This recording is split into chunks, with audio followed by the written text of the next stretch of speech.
Hey everyone, in today's video we're going to learn about one of the most essential things you need to know on the guitar, and those are your octave shapes. So I'm sure some of you know some of your octave shapes. For instance, the octaves based off the A string root. So if we're in C, it'd be 3rd fret of the A string. We know that octave shape, and maybe we know how to play those up into different keys.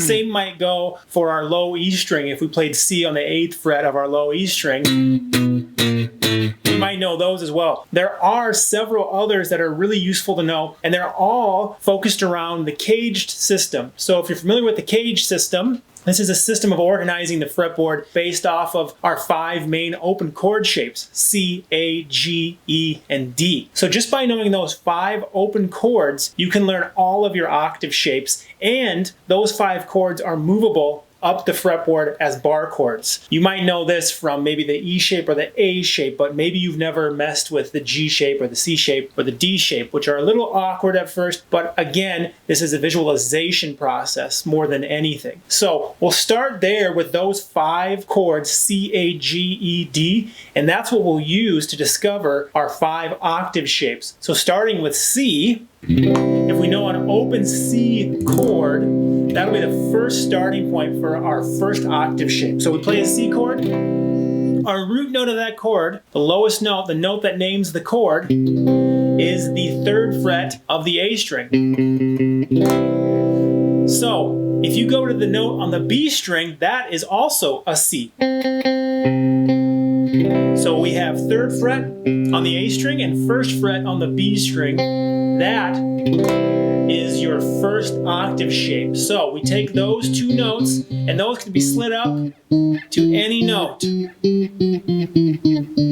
This not only provides another octave shape, but it also provides you with note location. So now, if we know all the notes on the A string, that we can find notes on the B string because we know how to find an octave. So if someone said, find me a D note on the B string, you could use that octave shape. Well, I know the D on the A string is 5th fret. So I know my octave shape, so I can use that octave shape to find D on the B string.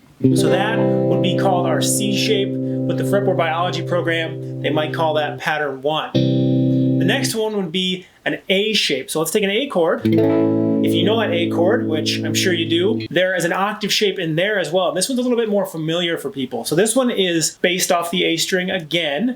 So that open A, that's our root note. That's the note that names the chord. If we go to 2nd fret of the G string, that would be an A as well. So 2 frets over, 2 strings down. This shape is movable just like that C shape was, or that pattern 1 was. So now we move both of those up equidistant, so a fret each, and we'll get all these different octaves in any key off of any note.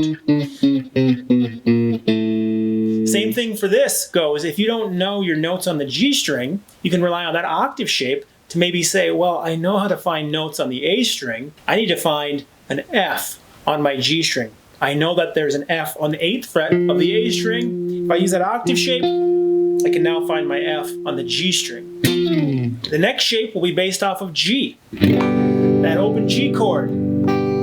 There are more than 1 octave within this shape. First off, we have the root on the low E string. That's the note that names the chord. That's our G. If we go to our open G string, there's another G. There's our first octave shape.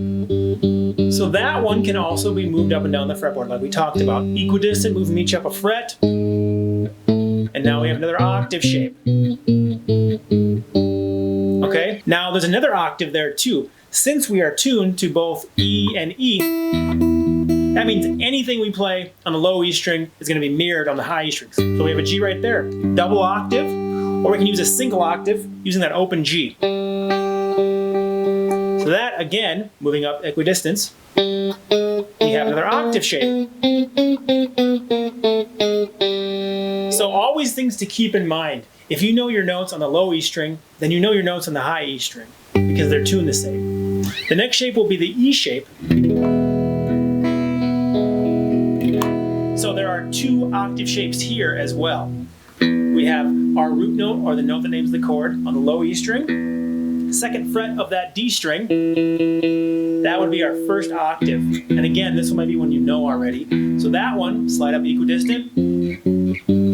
We get all these different octaves on every different note. So now, if you don't know any notes on the D string, but you know notes on the E string, you can use those octaves to help find that. I know how to find G on my E string. Where is it on my D string? Well, I know my octave shape. Go to 5th fret of the D string. Now you know where G is on the D string. The next one, again, be that double octave. But the important thing is that octave shape that exists between the D string now and the high E string. There's an octave shape there now. So now I can move that up equidistant. And there's another octave shape that you should know how to play. This is all going to help you to find notes and locate notes across the fretboard that you might not have otherwise been able to find on your own. These octave shapes really help with that. The next one and the last one, the D shape. So there's an octave shape in there as well.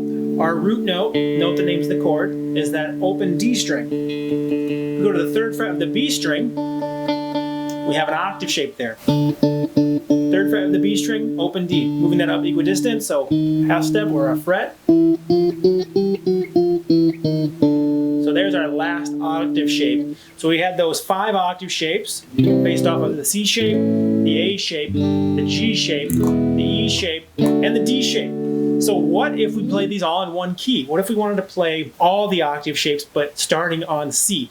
Well, any of those shapes can be barred and moved, therefore the octave shape goes with it. So for C, pretty simple, we have our open C chord, so that doesn't change. That's the same first C pattern or C shape, octave shape. Now, our next shape would be the A shape. In fretboard biology, they'd call that the pattern 2 shape. And we take that A chord, if we move everything over 3 frets, 1, 2, 3, we have a C chord now. We've taken that shape that creates an A chord, and we've used that formula to play any chord we want across the fretboard. So just like those octaves were movable, these chord shapes are movable, and you'll get any major chord you want. Whatever the quality of the chord, in this case it's a major chord, that will transfer, as long as you move every note equidistant. So now, 3rd fret is my C root, and that octave shape goes along with it.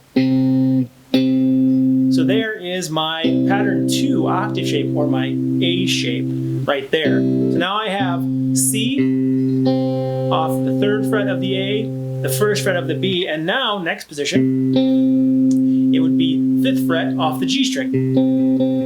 Now we'll do the same thing with that G shape. We did C, we did A, now we're going to do G. We'll take that shape, we're going to slide that up so that my root note, that my lowest note, that note that names the chord, is actually on a C. 8th fret on the E string is where we have a C. So we slide this all the way up, taking all that information, making sure that our root note, or that note that names the chord, is on C. So we've taken that formula that gave us a G chord, found out where that root note is going to be at, and then slide that up at 8th fret right there. We have 8th fret on the E, 5th on the G, 8th on the high E. So now we'll do the same thing with the next shape, which would be the E shape, pattern 4 in fretboard biology. Take this, want to make sure that note that names the chord, in this case it's the low E string, want to make sure we slide this all the way up, and that note is on the C note. So everything gets slidden up equidistant until we find that C, making sure that that's where our root note is on the 8th fret of the E string. And now those octave shapes transfer again. So 8th fret on the E, 10th fret on the D, 8th fret, on the high E. So now we have our first octave and first pattern, that's C. I have a C there as well.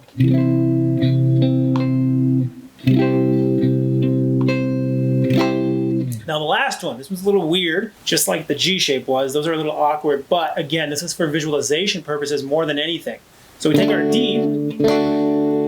Our D string is where we have our root, the note that names the chord. We're going to try to slide that all the way up, find a C on the D string. So that's where we're going to root this chord, 10th fret of that D string. And we're going to play 10th fret on D, 12th on G, 13th on B, and 12th on that high E string. That'll be that last shape, that D shape or pattern 5 in that fretboard biology program. So now from there, we have our C shape, pattern 1. We have our A shape, pattern 2, and it's octave shapes in there. We have our G shape, pattern 3. We have our E shape, pattern 4. Then we have that final pattern 5, that D shape.